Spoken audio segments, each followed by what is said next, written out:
इस वीडियो में हम तेनालीराम के 10 मजेदार किस्से सुनेंगे जो न केवल हास्य से भरपूर हैं बल्कि चतुराई और बुद्धिमानी की शानदार मिसाल भी पेश करते हैं। ये कहानियां आपको हंसाने के साथ साथ जीवन की महत्वपूर्ण सीख भी देंगी। तो आइए तेनालीराम की अनोखी दुनिया में चलते हैं। तेनालीराम का जन्म 16वीं शताब्दी में भारत के आंध्र प्रदेश राज्य के गुंटूर जिले के गांव गरलापाड़ू में हुआ था। तेनालीराम एक तेलुगु ब्राह्मण परिवार में जन्मे थे। वह पेशे से कवि थे और तेलुगु साहित्य के महान ज्ञानी थे।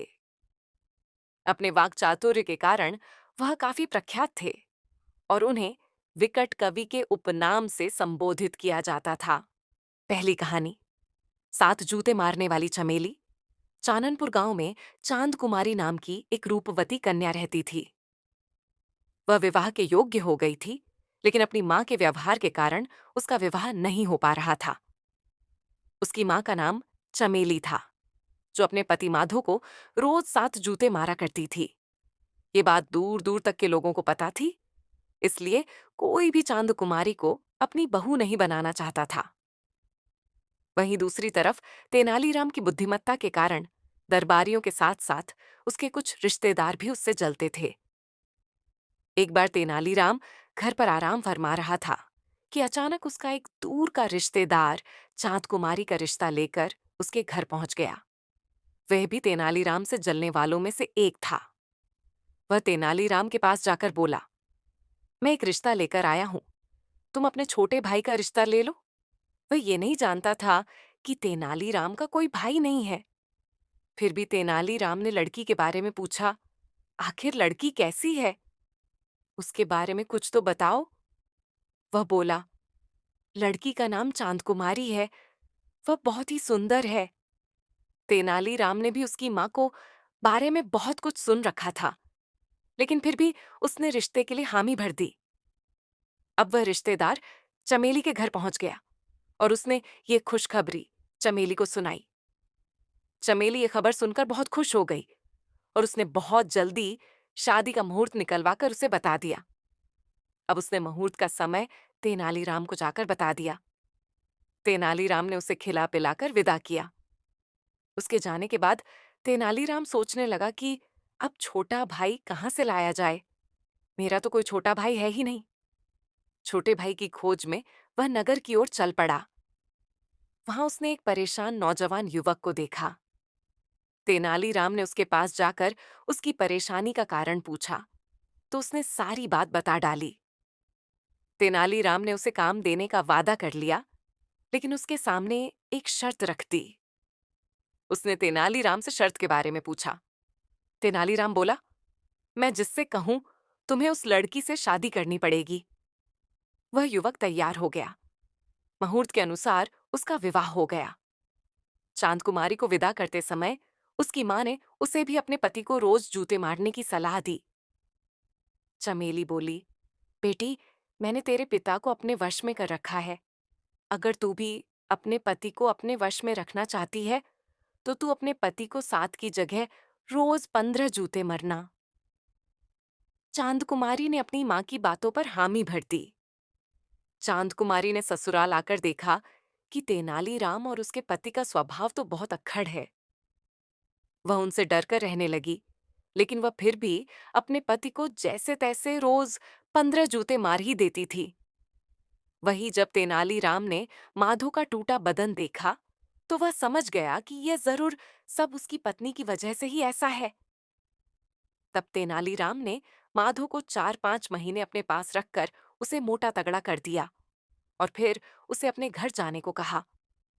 जब माधो चलने लगा, तो तेनालीराम ने उसे एक मोटा सा लोहा छड़ा डंडा देते हुए कहा, डरने से कुछ नहीं होगा, ये सब तुम्हारी ही कमी है। अगर तुम पहले से ही कठोर बनकर रहते तो ऐसा कभी नहीं होता। तेनालीराम की बात सुनकर माधो अच्छे से समझ चुका था कि तेनालीराम क्या कहना चाहता है। डंडा लेकर माधो अपने घर पहुंच गया।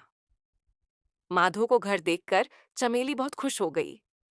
उसने पहले तो माधो का अच्छी तरह स्वागत किया और फिर उसे पीढ़े पर बिठाकर जूता लेने चली गई। वह मन ही मन बहुत खुश थी कि अब तो उसका पति मोटा हो गया है, और वैसे भी मैंने कितने महीने से उसे जूते से नहीं मारा। अब तो जूते मरने में बहुत ही मजा आएगा। जैसे ही वो जूता लाकर माधो को मरने चली, तो माधो ने उसे डंडे से पीटना शुरू कर दिया। चमेली जोर जोर से चिल्लाने लगी, जिसकी वजह से आसपास के लोग वहां आ गए और जैसे तैसे उसे पीटने से बचाया। उसके बाद से उसने कभी भी माधो को नहीं मारा, और अब वह जैसा कहता चमेली वैसा ही करती। अपने पति का ये रूप देखकर चमेली ने अपनी बेटी भी समझा दिया कि जिंदगी में वो ऐसी गलती कभी ना करे, हमेशा अपने पति की बात माना करे। दूसरी कहानी, बाबापुर की रामलीला। हर वर्ष दशहरे से पूर्व काशी की नाटक मंडली विजयनगर आती थी। सामान्यतः वे राजा कृष्णदेव राय तथा विजयनगर की प्रजा के लिए रामलीला किया करते थे। परंतु एक बार राजा को सूचना मिली कि नाटक मंडली विजयनगर नहीं आ रही है। इसका कारण यह था कि नाटक मंडली के कई सदस्य बीमार हो गए थे। ये सूचना पाकर राजा बहुत दुखी हुए, क्योंकि दशहरे में अब कुछ ही दिन बाकी थे। इतने कम दिनों में दूसरी नाटक मंडली की भी व्यवस्था नहीं की जा सकती थी। पास में दूसरी कोई नाटक मंडली नहीं होने के कारण इस वर्ष रामलीला होने के आसार दिखाई नहीं पड़ रहे थे, जबकि दशहरे से पूर्व रामलीला होना विजयनगर की पुरानी संस्कृति थी। महाराज को इस तरह दुखी देखकर राजगुरु बोले, महाराज, यदि चाहें तो हम रामपुर के कलाकारों को संदेश भेज सकते हैं, परंतु इसमें तो कुछ सप्ताह का समय लगेगा। राजा ने निराश स्वर में कहा। इस पर तेनालीराम बोले, महाराज, मैं पास ही की एक मंडली को जानता हूं। वे यहां 2 दिन में आ जाएंगे और मुझे विश्वास है कि वे रामलीला का अच्छा प्रदर्शन करेंगे। यह सुनकर राजा प्रसन्न हो गए और तेनालीराम को मंडली को बुलाने की जिम्मेदारी सौंप दी गई। साथ ही मंडली के रहने व खाने पीने की व्यवस्था का भार भी तेनाली के ही सुपुर्द कर दिया गया। शीघ्र ही रामलीला के लिए सारी व्यवस्था होनी शुरू हो गई। रामलीला मैदान को साफ किया गया, एक बड़ा मंच बनाया गया, नवरात्र के लिए नगर को सजाया गया। रामलीला देखने के लिए लोग बहुत उत्सुक थे, क्योंकि इसके पूर्व काशी की नाटक मंडली के न आने की सूचना से वे काफी दुखी थे। परंतु अब नई नाटक मंडली के आने की सूचना से उनका उत्साह दोगुना हो गया था। महल के निकट एक मेला भी लगाया गया था। कुछ ही दिनों में मंडली रामलीला के लिए तैयार हो गई। राजा, दरबारी, मंत्री व प्रजा प्रतिदिन रामलीला देखने आते। दशहरे के दिन की अंतिम कड़ी तो बहुत ही सराहनीय थी। मंडली में अधिकतर कलाकार बच्चे थे। उनकी कलाकारी देखकर लोगों की आंखों में आंसू तक आ गए। दशहरे के पश्चात राजा ने कुछ मंत्रियों तथा मंडली के सदस्यों को महल में भोजन के लिए बुलाया। भोजन के पश्चात राजा ने मंडली के सदस्यों को पुरस्कार दिया। फिर वे तेनालीराम से बोले, तुम्हें इतनी अच्छी मंडली कैसे मिली? बाबापुर से महाराज, तेनालीराम ने उत्तर दिया। बाबापुर, ये कहाँ है? मैंने इसके विषय में कभी नहीं सुना। राजा ने आश्चर्य से पूछा। बाबापुर विजयनगर के पास ही है महाराज, तेनालीराम बोला। तेनालीराम की बात सुनकर मंडली के कलाकार मुस्कुरा दिए। राजा ने उनसे उनके इस प्रकार मुस्कुराने का कारण पूछा, तो मंडली का एक छोटा बालक सदस्य बोला, महाराज, वास्तव में हम लोग विजयनगर से ही आए हैं। तेनाली बाबा ने 3 दिन में हमें यह नाटक करना सिखाया था, इसीलिए इसे हम बाबापुर की रामलीला कहते हैं। यह सुनकर राजा भी खिलखिलाकर हंस पड़े। अब उन्हें भी बाबापुर के रहस्य का पता चल गया था। तीसरी कहानी, तेनालीराम राजा कृष्णदेव राय के निकट होने के कारण बहुत से लोग उनसे जलते थे। उनमें से एक था रघु नाम का ईर्ष्यालु फल व्यापारी। उसने एक बार तेनालीराम को षड्यंत्र में फंसाने की युक्ति बनाई। उसने तेनालीराम को फल खरीदने के लिए बुलाया। जब तेनालीराम ने उनका दाम पूछा, तो रघु मुस्कुराते हुए बोला, आपके लिए तो इनका दाम कुछ नहीं है। ये बात सुनकर तेनालीराम ने कुछ फल खाए और बाकी थैले में भर आगे बढ़ने लगे। तभी रघु ने उन्हें रोका और कहा कि मेरे फल के दाम तो देते जाओ। तेनालीराम रघु के इस सवाल से हैरान हुए। वह बोले कि अभी तो तुमने कहा कि फल के दाम कुछ नहीं है, तो अब क्यों अपनी बात से पलट रहे हो? तब रघु बोला कि मेरे फल मुफ्त नहीं है। मैंने साफ साफ बताया था कि मेरे फलों का दाम कुछ नहीं है। अब सीधी तरह मुझे कुछ नहीं दे दो, वरना मैं राजा कृष्णदेव राय के पास फरियाद लेकर जाऊंगा और तुम्हें कठोर दंड दिलाऊंगा। तेनालीराम सिर खुंजाने लगे और ये सोचते सोचते वहां से अपने घर चले गए। उनके मन में एक ही सवाल चल रहा था कि इस पागल फल वाले के अजीब षड्यंत्र का तोड़ कैसे खोजूं, इसे कुछ नहीं कहां से लाकर दूं। अगले ही दिन फल वाला राजा कृष्णदेव राय के दरबार में आ गया और फरियाद करने लगा।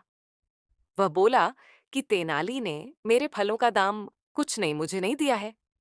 राजा कृष्णदेव राय ने तुरंत तेनालीराम को हाजिर किया और उससे सफाई मांगी। तेनालीराम पहले से तैयार थे। उन्होंने एक रत्न जड़ित संदूक लाकर रघु फल वाले के सामने रख दिया और कहा, ये लो तुम्हारे फलों का दाम। उसे देखते ही रघु की आंखें चौंधिया। उसने अनुमान लगाया कि इस संदूक में बहुमूल्य हीरे जवाहरात होंगे। वह रातों रात अमीर बनने के ख्वाब देखने लगा और इन्हीं ख्यालों में खोए खोए उसने संदूक खोला। संदूक खोलते ही मानो उसका ख्वाब टूट गया। वह जोर से चीखा, ये क्या? इसमें तो कुछ नहीं है। तब तेनालीराम बोले, बिल्कुल सही। अब तुम इसमें से अपना कुछ नहीं निकाल लो और यहां से चलते बनो। वहां मौजूद महाराज और सभी दरबारी ठहाका लगाकर हंसने लगे और रघु को अपना सा मुंह लेकर वापस जाना पड़ा। एक बार फिर तेनालीराम ने अपने बुद्धि चातुर्य से महाराज का मन जीत लिया था। चौथी कहानी, बेशकीमती फूलदान। विजयनगर का वार्षिक उत्सव बहुत ही धूमधाम से बनाया जाता था, जिसमें आसपास के राज्यों के राजा भी महाराज के लिए बेशकीमती उपहार लेकर सम्मिलित होते थे। हर बार की तरह इस बार भी महाराज को बहुत से उपहार मिले। सारे उपहार में महाराज को रत्नजड़ित रंग बिरंगे 4 फूलदान बहुत ही पसंद आए। महाराज ने उन फूलदानों को अपने विशेष कक्ष में रखवाया और उन फूलदानों की रखवाली के लिए एक सेवक भी रख लिया। सेवक रमैया बहुत ही ध्यान से उन फूलदानों की रखवाली करता था, क्योंकि उसे ये काम सौंपने से पहले ही बता दिया गया था कि अगर उन फूलदानों को कोई भी नुकसान पहुंचा तो उसे अपनी जान से हाथ धोना पड़ेगा। एक दिन रमैया बहुत ही सावधानी से उन फूलदानों की सफाई कर रहा था कि अचानक उसके हाथ से एक फूलदान छूटकर जमीन पर गिरकर चकनाचूर हो गया। जैसे ही महाराज को ये बात पता चली तो उन्होंने 4 दिन बाद रमैया को फांसी देने का आदेश सुना डाला। महाराज का ये आदेश सुनते ही तेनालीराम महाराज के पास आया और बोला, महाराज, एक फूलदान के टूट जाने पर आप अपने इतने पुराने सेवक को मृत्युदंड कैसे दे सकते हैं? ये तो सरासर नाइंसाफी है। परंतु महाराज उस समय बहुत ही गुस्से में थे, इसलिए उन्होंने तेनालीराम की बात पर विचार करना जरूरी नहीं समझा। जब महाराज नहीं समझे तो तेनालीराम रमैया के पास गया और उससे बोला, तुम चिंता मत करो, अब मैं जो कहूं तुम उसे ध्यान से सुनना और फांसी से पहले तुम वैसा ही करना। मैं यकीन दिलाता हूं कि तुम्हें कुछ नहीं होगा। रमैया ने तेनालीराम की सारी बात बड़े ही ध्यान से सुनी और बोला, मैं ऐसा ही करूंगा। फांसी का दिन आ गया। फांसी के समय महाराज भी वहां उपस्थित थे। फांसी देने से पहले रमैया से उसकी अंतिम इच्छा पूछी गई। तब रमैया बोला, मैं एक बार बचे हुए 3 फूलदानों को एक बार देखना चाहता हूं। जन की वजह से मुझे फांसी पर लटकाया जा रहा है। रमैया की अंतिम इच्छा के अनुसार महाराज ने उन 3 फूलदानों को लाने का आदेश दिया। अब जैसे ही फूलदान रमैया के सामने आए तो उसने तेनालीराम के कहे अनुसार तीनों फूलदानों को जमीन पर गिराकर तोड़ दिया।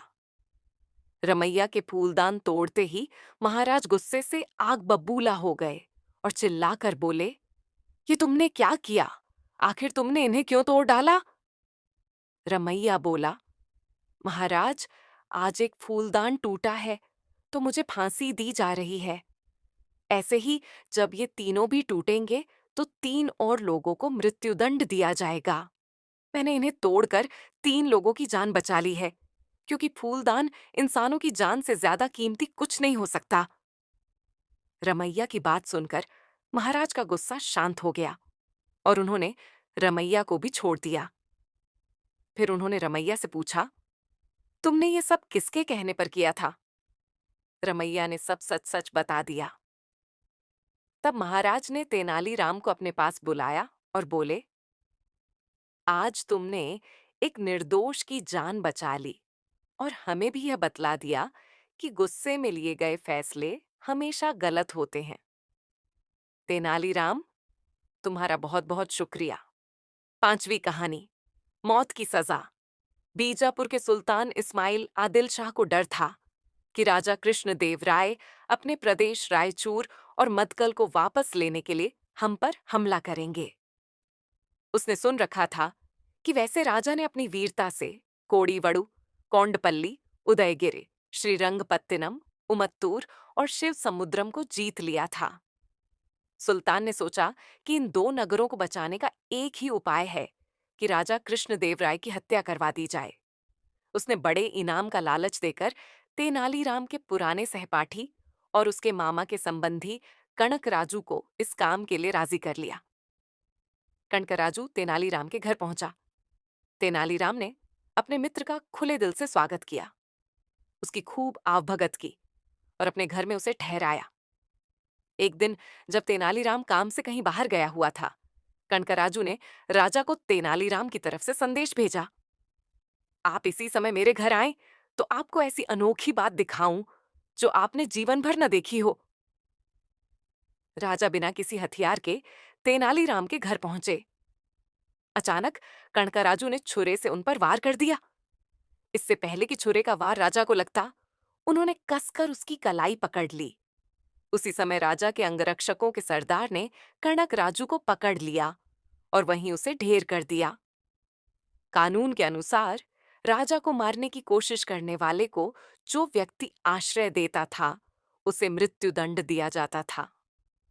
तेनालीराम को भी मृत्युदंड सुनाया गया। उसने राजा से दया की प्रार्थना की। राजा ने कहा, मैं राज्य के नियम के विरुद्ध जाकर तुम्हें क्षमा नहीं कर सकता। तुमने उस दुष्ट को अपने यहां आश्रय दिया। तुम कैसे मुझसे क्षमा की आशा कर सकते हो? हाँ, ये हो सकता है कि तुम स्वयं फैसला कर लो। तुम्हें किस प्रकार की मृत्यु चाहिए? मुझे बुढ़ापे की मृत्यु चाहिए महाराज, तेनालीराम ने कहा। सभी आश्चर्यचकित थे। राजा हंसकर बोले, इस बार भी बच निकले तेनालीराम। अगली कहानी, नीलकेतु और तेनालीराम। एक बार राज दरबार में नीलकेतु नाम का यात्री राजा कृष्णदेव राय से मिलने आया। पहरेदारों ने राजा को उसके आने की सूचना दी। राजा ने नीलकेतु को मिलने की अनुमति दे दी। यात्री एकदम दुबला पतला था। वह राजा के सामने आया और बोला, महाराज, मैं नीलदेश का नीलकेतु हूं और इस समय मैं विश्व भ्रमण की यात्रा पर निकला हूं। सभी जगहों का भ्रमण करने के पश्चात आपके दरबार में पहुंचा हूं। राजा ने उसका स्वागत करते हुए उसे शाही अतिथि घोषित किया। राजा से मिले सम्मान से खुश होकर वह बोला, महाराज, मैं उस जगह को जानता हूं जहां पर खूब सुंदर सुंदर परियां रहती हैं। मैं अपनी जादुई शक्ति से उन्हें यहां बुला सकता हूं। नीलकेतु की बात सुन राजा खुश होकर बोले, इसके लिए मुझे क्या करना चाहिए? उसने राजा कृष्णदेव को रात्रि में तालाब के पास आने के लिए कहा और बोला कि उस जगह मैं परियों को नृत्य के लिए बुला भी सकता हूं। नीलकेतु की बात मानकर राजा रात्रि में घोड़े पर बैठकर तालाब की ओर निकल गए। तालाब के किनारे पहुंचने पर पुराने किले के पास नीलकेतु ने राजा कृष्णदेव का स्वागत किया और बोला, महाराज, मैंने सारी व्यवस्था कर दी है। वह सब परियां किले के अंदर हैं। राजा अपने घोड़े से उतर नीलकेतु के साथ अंदर जाने लगे। उसी समय राजा को शोर सुनाई दिया। देखा तो राजा की सेना ने नीलकेतु को पकड़कर बांध दिया था। यह सब देख राजा ने पूछा, ये क्या हो रहा है? तभी किले के अंदर से तेनालीराम बाहर निकलते हुए बोले, महाराज, मैं आपको बताता हूं। तेनालीराम ने राजा को बताया, ये नीलकेतु एक रक्षा मंत्री है और महाराज, किले के अंदर कुछ भी नहीं है। ये नीलकेतु तो आपको जान से मारने की तैयारी कर रहा है। राजा ने तेनालीराम को अपनी रक्षा के लिए धन्यवाद दिया और कहा, तेनालीराम, ये बताऊं, तुम्हें ये सब पता कैसे चला? तेनालीराम ने राजा को सच्चाई बताते हुए कहा, महाराज, आपके दरबार में जब नीलकेतु आया था तभी मैं समझ गया था। फिर मैंने अपने साथियों से इसका पीछा करने को कहा था, जहां पर नीलकेतु आपको मारने की योजना बना रहा था। तेनालीराम की समझदारी पर राजा कृष्णदेव ने खुश होकर उन्हें धन्यवाद दिया। 7वीं कहानी, रंग बिरंगे नाखून। राजा कृष्णदेव राय पशु पक्षियों से बहुत प्यार करते थे। एक दिन एक बहेलिया राज दरबार में आया। उसके पास पिंजरे में एक सुंदर रंगीन विचित्र किस्म का पक्षी था।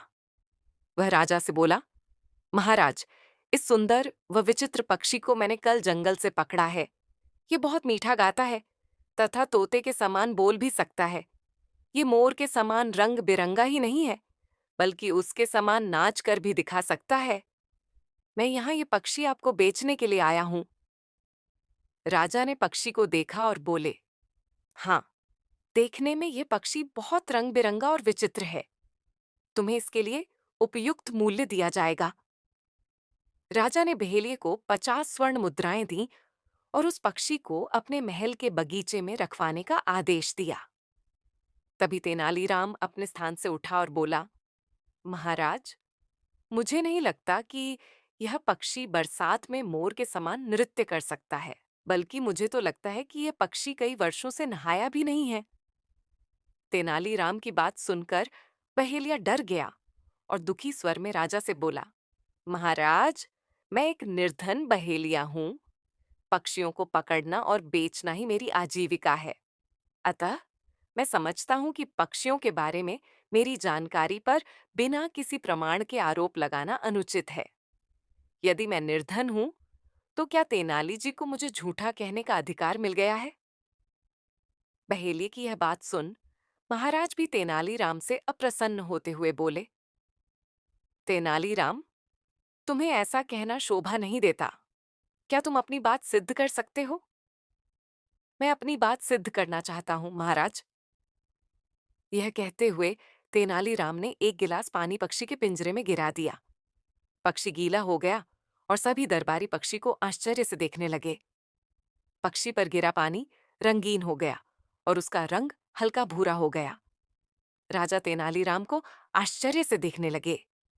तेनालीराम बोला, महाराज, यह कोई विचित्र पक्षी नहीं है, बल्कि जंगली कबूतर है। परंतु तेनालीराम, तुम्हें कैसे पता लगा कि यह पक्षी रंगा गया है?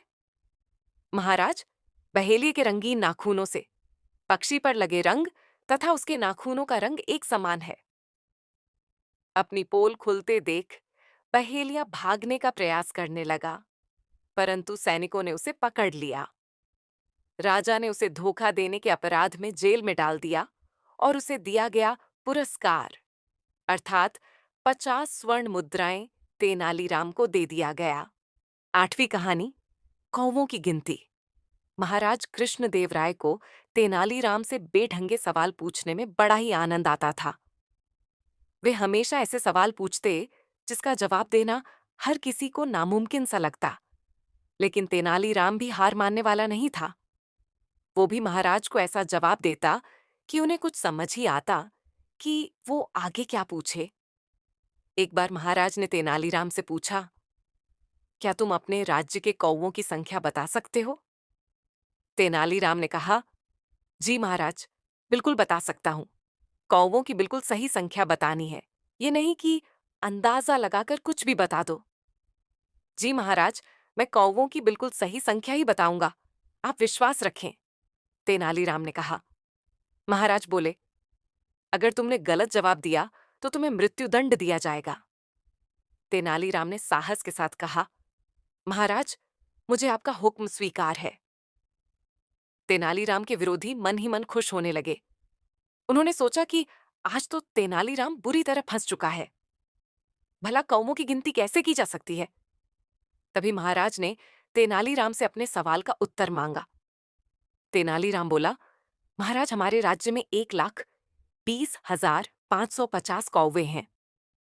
महाराज ने आश्चर्यचकित होकर पूछा, क्या हमारे राज्य में इतने कौवे हैं? हाँ महाराज, अगर आपको यकीन नहीं तो आप गिनवा के देख सकते हैं। अगर गिनती में कुछ कम ज्यादा हुए तो? महाराज ने कहा, ऐसा हो ही नहीं सकता। अगर ऐसा हुआ भी तो अवश्य ही हमारे राज्य के कुछ कौवे अपने रिश्तेदारों से मिलने दूसरे राज्य में गए होंगे, या फिर दूसरे राज्य के कुछ कौवे हमारे राज्य में अपने रिश्तेदारों में मिलने आए होंगे। इस स्थिति में तो कौवों की संख्या कम ज्यादा हो सकती है, वरना तो नहीं। तेनालीराम का उत्तर सुनकर महाराज निरुत्तर हो गए। तेनालीराम के विरोधी बेचारे हाथ मलते रह गए, क्योंकि तेनालीराम ने उनकी कहुशी पर पानी जो फेर दिया था। 9वीं कहानी, मनहूस कौन? स्विंग एक बार महाराज के कानों तक छेलाराम के एक व्यक्ति के बारे में खबर पहुंची। सब लोग बोलते थे कि जो कोई भी चेलाराम का मुंह देख लेता है, उसे पूरे दिन एक निवाला तक खाने को नहीं मिलता। वह इंसान पूरे दिन भूखा ही रह जाता था। यह बात परखने के लिए महाराज ने उसे अपने सामने वाले कक्ष में ठहरने के लिए बुलवा लिया। चेलाराम महल में आकर बहुत खुश था। उसे राजसी भोग भोगने में बड़ा ही मजा आ रहा था। एक दिन महाराज की नींद अचानक से खुल गई। उन्होंने अपने कक्ष के बाहर देखा तो उनकी नजर सामने वाले कक्ष में रह रहे चेलाराम पर पड़ गई, जो अपने कक्ष के झरोखे में खड़ा था। संयोगवश उस दिन ऐसी परिस्थिति पैदा हो गई कि महाराज को भी पूरे दिन खाने को भोजन नहीं मिला। महाराज ने गुस्से में सैनिकों को बुलवाकर चेलाराम को अगले दिन फांसी पर लटकाने का हुक्म सुना डाला। वही ये खबर सुनकर बेचारे चेलाराम की तो जैसे सांस ही अटक गई। चेलाराम बहुत परेशान था कि तभी उसके कमरे में तेनालीराम पहुंच गया और बोला, अब मैं तुमसे जैसा कहता हूं तुम वैसा ही करना। चेलाराम ने हाँ में गर्दन हिला दी। तब तेनालीराम बोला, कल जब तुम अपनी अंतिम इच्छा में पूरी प्रजा के सामने कुछ कहने के लिए बोलना। अगले दिन चेलाराम की अंतिम इच्छा के अनुसार नगर में सभा बुलाई गई। सब लोगों के सामने आकर चेलाराम बोला, भाइयों, मेरा चेहरा देखने से तो लोगों को खाना नसीब नहीं होता, लेकिन जो कोई महाराज का मुंह देख लेता है उसे तो सीधे मौत मिलती है। मौत? चेलाराम की ये बात सुनकर महाराज अचंभित हो गए। उन्होंने तुरंत फांसी रुकवा दी और चेलाराम से पूछा, तुमने ये सब किसके कहने पर बोला? चेलाराम बोला, महाराज तेनालीराम के सिवा ये कौन बता सकता है। मैंने ये सब तेनालीराम के कहने पर बोला था। 10वीं कहानी, राजगुरु की चाल। तेनालीरामन की ईमानदारी का पुरस्कार। तेनालीराम से छिड़ने वाले कुछ ब्राह्मण एक दिन राजगुरु के पास पहुंचे, क्योंकि वे सभी अच्छी तरह जानते थे कि राजगुरु तेनालीराम का पक्का विरोधी है और तेनाली से बदला लेने में वो उनकी मदद जरूर करेंगे। राजगुरु और ब्राह्मणों ने मिलकर सोचा, क्यों न तेनालीराम को अपना शिष्य बनाने का बहाना किया जाए। शिष्य बनाने के नियमानुसार तेनालीराम के शरीर को दागा जाएगा और इस प्रकार हमारा बदला भी पूरा हो जाएगा। फिर राजगुरु उसे निम्न कोटि का ब्राह्मण बताकर अपना शिष्य बनाने से इनकार कर देंगे।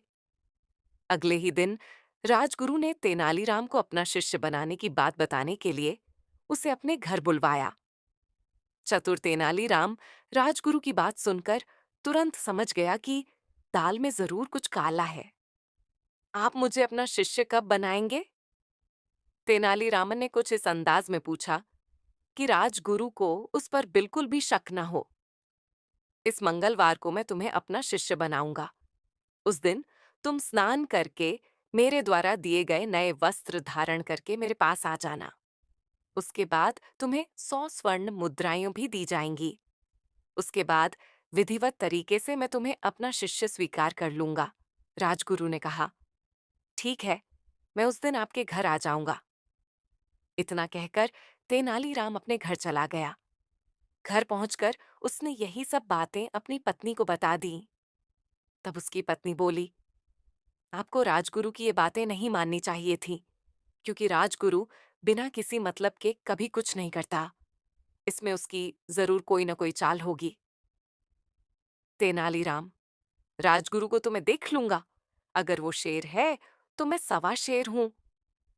अच्छा, तो फिर आप क्या करोगे? पत्नी ने पूछा। तब तेनालीराम बोला, कुछ दिन पहले कुछ ब्राह्मण राजगुरु के यहाँ सभा करने गए थे, जिनमें से सोमदत्त नाम के ब्राह्मण को मैं अच्छी तरह जानता हूँ। उसकी आर्थिक स्थिति ठीक नहीं है। मैं उसे कुछ स्वर्ण मुद्राओं का लालच देकर राजगुरु के यहाँ हुई सारी बातों के बारे में पूछ लूंगा। अगले ही दिन तेनालीरामन सोमदत्त के यहाँ पहुंच गया। कुछ देर बात करने के बाद उसने सोमदत्त को 10 स्वर्ण मुद्राएं देते हुए कहा, मुझे तुम्हारी आर्थिक स्थिति ठीक नहीं लग रही है, इसीलिए तुम ये मुद्राएं यूं रख लो और मुझे राजगुरु के घर हुई सारी बातें बता दो। सोमदत्त घबराते हुए बोल, मुझे नहीं पता। तब तेनालीराम ने जोर देते हुए कहा, क्यों नहीं बता सकते?